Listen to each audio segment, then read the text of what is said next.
നമസ്തേ, പ്രിയമിത്രങ്ങൾക്ക് ശതകോടി പ്രണാമം.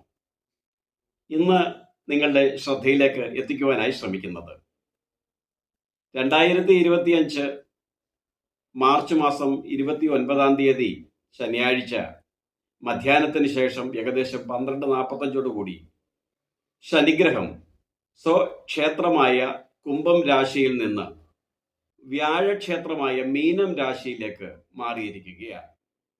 അതിൽ ഇത്രയേറെ എന്താണ് പറയുവാനുള്ളത്, പ്രാധാന്യമുള്ളത് എന്നുള്ള ചോദ്യം ഒരുപക്ഷെ സ്വാഭാവികമായി നിങ്ങളിൽ നിന്ന് ഉയരുവാനുള്ള സാധ്യതയുണ്ട്.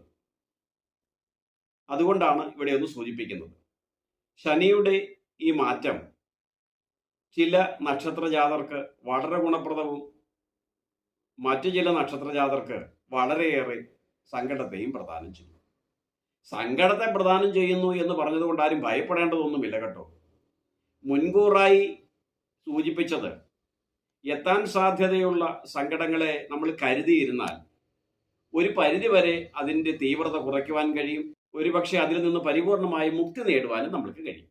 എന്നാൽ അപ്രതീക്ഷിതമായിട്ടാണെങ്കിൽ, നമ്മൾ യാതൊരു പ്ലാനിങ്ങും ഇല്ലാതിരിക്കുകയാണെങ്കിൽ, യാതൊരു മുൻകരുതലും എടുക്കാതിരിക്കുകയാണെങ്കിൽ ഏത് പ്രവൃത്തിയും അർഹിക്കുന്നതിനേക്കാൾ കൂടുതൽ തീവ്രതയോടുകൂടിയായിരിക്കും നമ്മളിലേക്ക് എത്തപ്പെടുന്നത്. ഒരുപക്ഷെ നമ്മൾക്കത് സഹിക്കുവാൻ പോലും കഴിയുകയില്ല.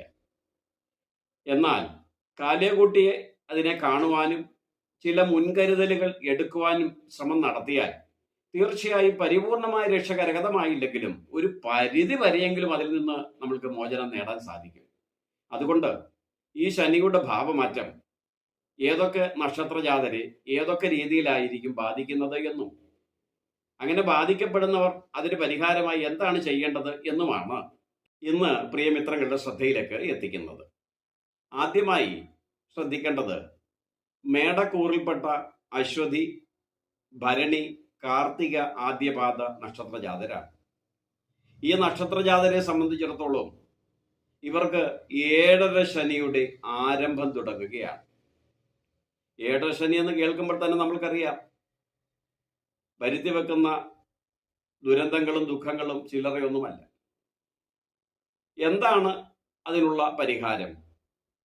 കർമാർജിതമായും പൂർവ്വജന്മാർജിതമായും അനുഭവിക്കേണ്ടത് അനുഭവിക്കണം. എന്നാൽ ഈശ്വര ഭജനത്തിലൂടെയും സ്വകർമ്മത്തിലൂടെയും സാധനയിലൂടെയും അതിൽ നിന്ന് തീർച്ചയായും രക്ഷ നേടാനുള്ള മാർഗങ്ങൾ നമ്മുടെ പുരാണങ്ങളിലൊക്കെ പറയുന്നു.